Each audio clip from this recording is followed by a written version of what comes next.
আলোচ্য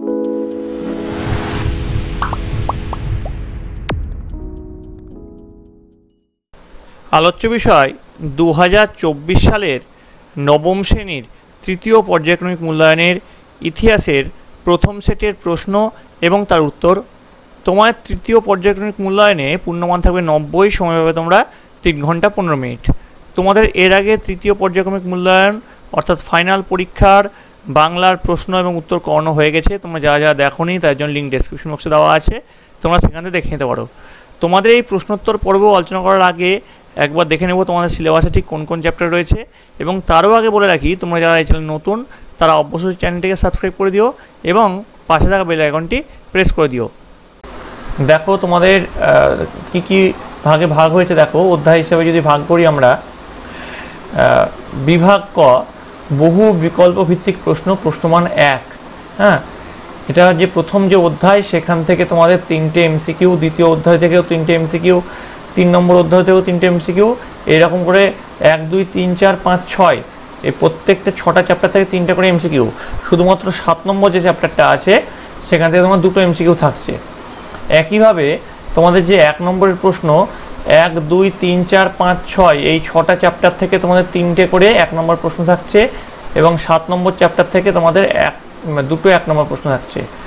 আর 2 নম্বরের প্রশ্ন তোমাদের 1, 2, 3, 4, 5, 6, 7টা চ্যাপ্টার থেকেই 2টো করে প্রশ্ন থাকছে। আর তোমাদের যে 4 নম্বরের প্রশ্ন সেটা তোমাদের 2টো করে প্রশ্ন থাকছে প্রতিটি চ্যাপ্টার থেকে, শুধু 7 নম্বর চ্যাপ্টারটা বাদ। কিন্তু দেখো তার মধ্যে একটা এখানে বলেছে প্রথম অথবা দ্বিতীয় অধ্যায় থেকে একটি প্রশ্ন করতে হবে। এখানে তৃতীয় যে 8 নম্বরের যে প্রশ্ন আছে সেখানে বলেছে প্রথম আর দ্বিতীয় অধ্যায় থেকে একটা প্রশ্ন, তৃতীয় বা চতুর্থ অধ্যায় থেকে একটা প্রশ্ন, পঞ্চম অথবা ষষ্ঠ অধ্যায় থেকে একটা প্রশ্ন। এইভাবে তোমাদের 8 নম্বরের যে প্রশ্ন, 8 মার্কসের যে প্রশ্ন তার ভাগটা করেছে। ঠিক আছে, এইভাবে তোমাদের মোট 90 নম্বর পরীক্ষা। তো এবার দেখে নাও তোমাদের প্রশ্ন এবং উত্তর ঠিক কেমন হতে পারে। প্রথমে দেখো সঠিক উত্তরটি বেছে নিয়ে লেখো।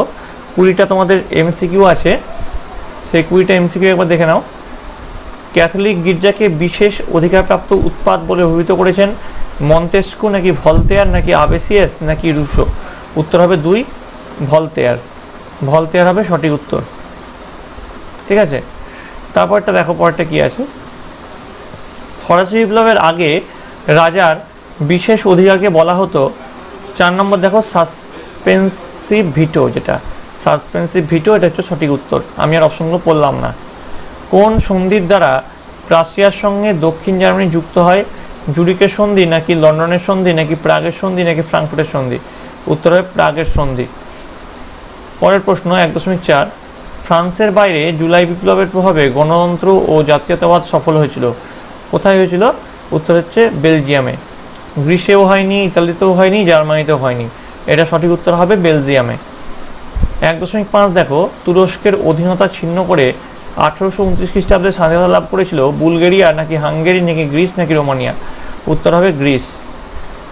1.6 দেখো, প্রাশিয়া বিয়ারিটসের গোপন চুক্তি স্বাক্ষর করে কার সঙ্গে?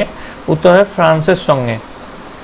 1.7 ফ্রেন্ড অফ দ্য পিপল পত্রিকার সম্পাদক কে ছিলেন? আবেসিয়াস, নাকি মিরাবো, নাকি কেনে, নাকি জা পল ম্যারাট?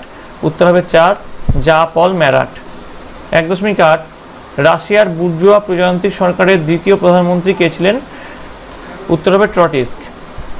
1.9 দেখো, ভার্সাই সন্ধি দ্বারা মেমেল বন্দরটি দেওয়া হয়েছিল কাকে? রাশিয়াকে, নাকি লাতভিয়াকে, নাকি এস্তোনিয়াকে, নাকি লিথুয়ানিয়াকে? উত্তর হবে লিথুয়ানিয়াকে। ঠিক আছে, 4 নম্বরটা হচ্ছে সঠিক উত্তর। 1.10 দেখো, নাৎসি দলের গুপ্ত পুলিশ বাহিনীর প্রধান ছিলেন কে ছিলেন? উত্তর হবে এর্নেস্ট রোমে। ঠিক আছে, তারপরে দেখো 1.11 লেনিন এপ্রিল থিসিসে দেশের সব ক্ষমতা তুলে দেওয়ার দাবি করেছিলেন কার হাতে? উত্তর হচ্ছে সোভিয়েতের হাতে। ঠিক আছে, 1.12 দেখো, সর্বস্লাভ আন্দোলনে নেতৃত্ব দিয়েছিলেন কে?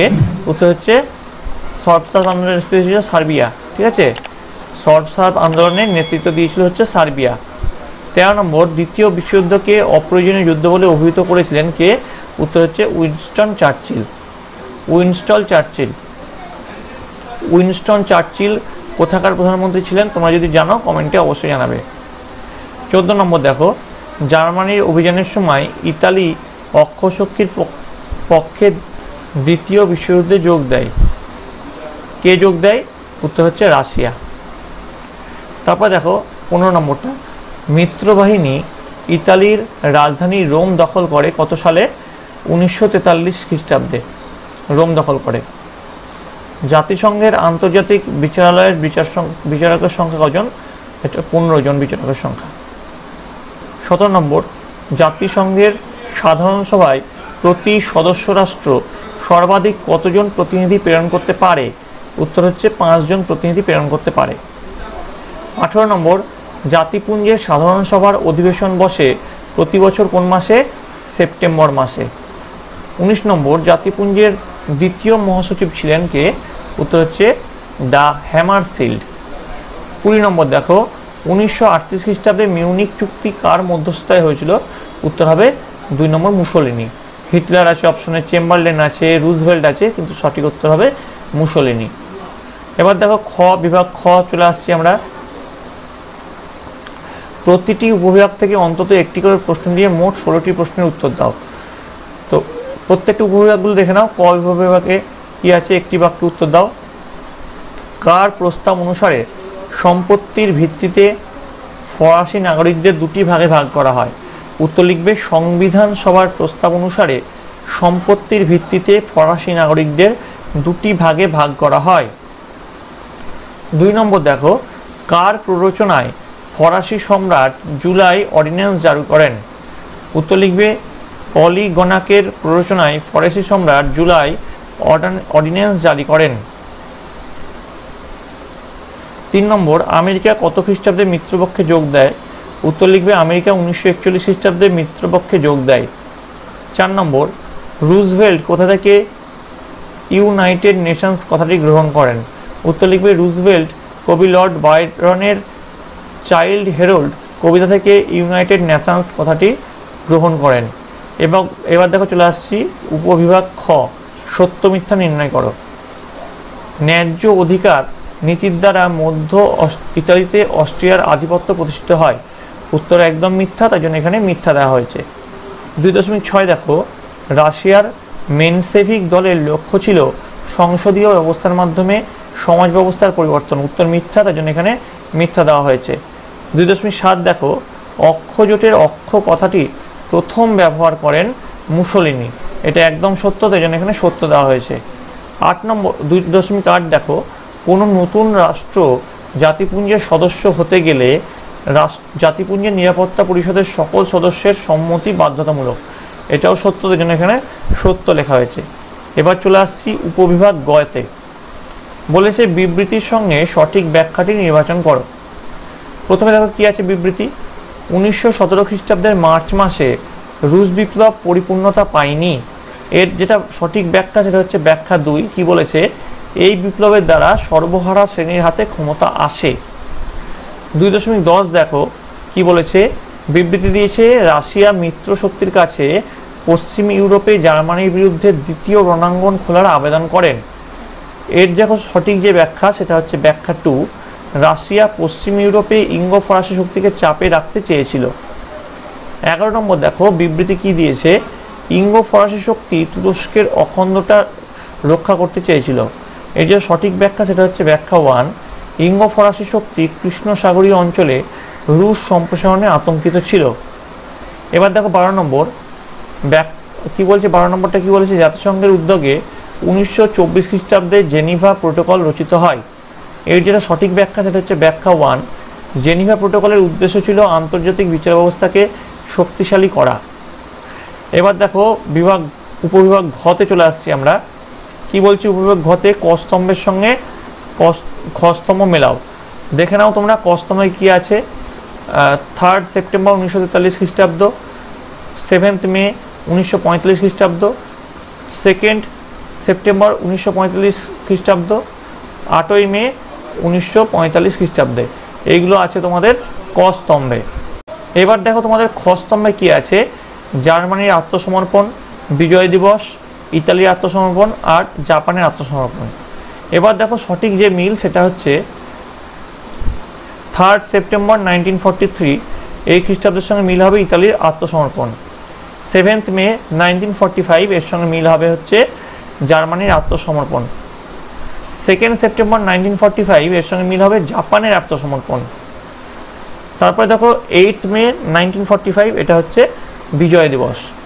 বোঝা গেছে? এবার দেখো চলে আসছি বিভাগ গতে। বিভাগ গতে আমরা চলে আসছি, নিম্নলিখিত প্রশ্নগুলির 2 থেকে 3টি বাক্যে উত্তর দাও, যে কোনো 11টি। 2 × 11 = 22। প্রথম যে প্রশ্ন আছে, ফ্রান্সের ইতিহাসে বুর্জোয়া বিপ্লবের 2টি গুরুত্ব লেখো। 2 নম্বর, ফ্রান্সের সন্ত্রাসের শাসনকালে জননিরাপত্তা কমিটি কেন গঠিত হয়েছিল? তো এই যে এর প্রশ্নের উত্তরগুলো, আমি এই ভিডিওটা যেহেতু বড় হয়ে যাচ্ছে, এই ভিডিওর মধ্যে এই প্রশ্নের উত্তরগুলো আমি আনছি না, আমি জাস্ট প্রশ্নগুলো তোমাদের বলে দিচ্ছি। তোমাদের যদি এই প্রশ্নের উত্তরগুলো দরকার হয় তোমরা কমেন্টে জানাবে, আমি তোমাদের সেপারেট তোমাদের এই যে 2 নম্বরের প্রশ্ন থেকে শুরু করে 2 মার্কসের প্রশ্ন থেকে শুরু করে যে বড় প্রশ্নগুলো আছে তার উত্তরগুলোর জন্য একটা সেপারেট ভিডিও আনবো। তো তোমরা দেখে নাও, তোমাদের প্রশ্নগুলো শুধু দেখে নাও, তার উত্তরগুলো তোমরা যদি দরকার হয় তোমাদের জন্য আমি আলাদা ভিডিও করে নিয়ে আসবো। 3 নম্বর দেখো, কে এবং কেন বলেছিলেন ব্যক্তি ও নাগরিকের ঘোষণাপত্রের মাধ্যমে ফরাসি বিপ্লবের কালজয়ী আবেদনের সূত্রপাত ঘটে? 4 নম্বর, ফ্রান্সে কার রাজত্বকালকে এবং কেন দ্বিতীয় সাম্রাজ্য বলা হয়? 5 নম্বর, ভিয়েনা সম্মেলনের দ্বারা ইতালির প্রতি গৃহীত 2টি পদক্ষেপ উল্লেখ করো। 6 নম্বর, ভূমিদাস মুক্তি সনদ দ্বারা রাশিয়ার ভূমিদাসরা কেন প্রকৃত অর্থনৈতিক স্বাধীনতা পায়নি? 7 নম্বর, স্টোলিপিন প্রতিক্রিয়া বলতে কি বোঝো? 9 নম্বর, লেবেনসাউম তত্ত্ব কি? 11 নম্বর, আচ্ছা, ইতালি কেন অ্যাবেসিনিয়াকে আক্রমণ করেছিল?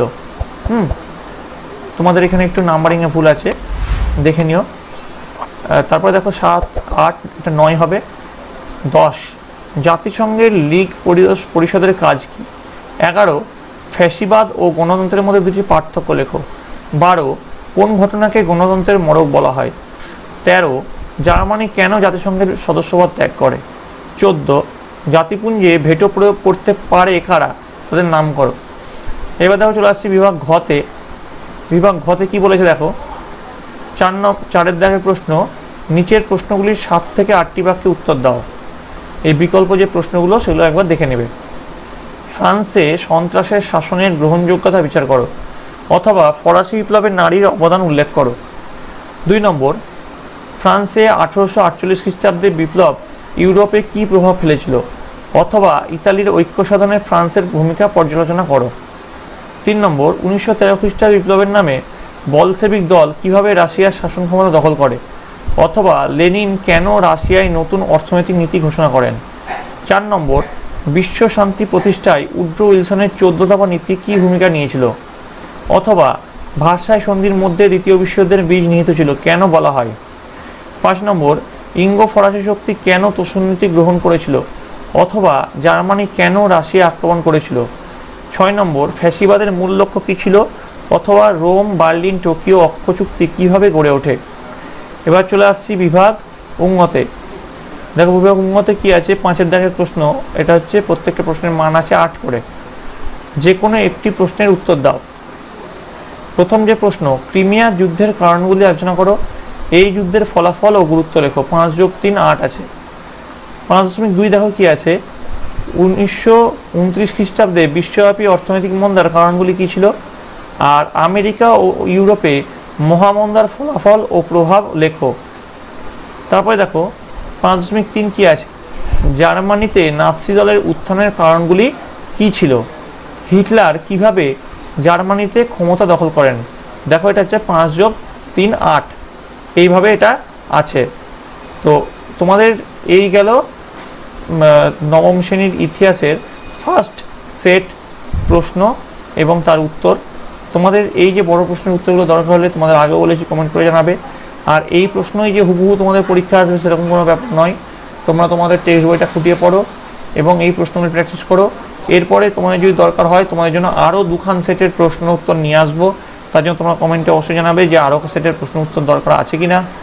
তো সেই সব সেটের প্রশ্ন উত্তরগুলো এবং তোমাদের বইটা যদি খুঁটিয়ে পড়ো তোমাদের পরীক্ষায় প্রচুর কমন তোমরা পেতে চলেছো। তো পরীক্ষা আসতে আর বেশি সময় নেই, তোমরা সকলে মন দিয়ে পড়াশোনা করো। আর যারা তোমার চ্যানেল নতুন তারা অবশ্যই চ্যানেলটিকে সাবস্ক্রাইব করে দিও এবং ভিডিওটি ভালো লাগলে অবশ্যই একটু লাইক দিও। তোমরা সকলে ভালো থাকো। তোমরা সকলে সুস্থ থাকো।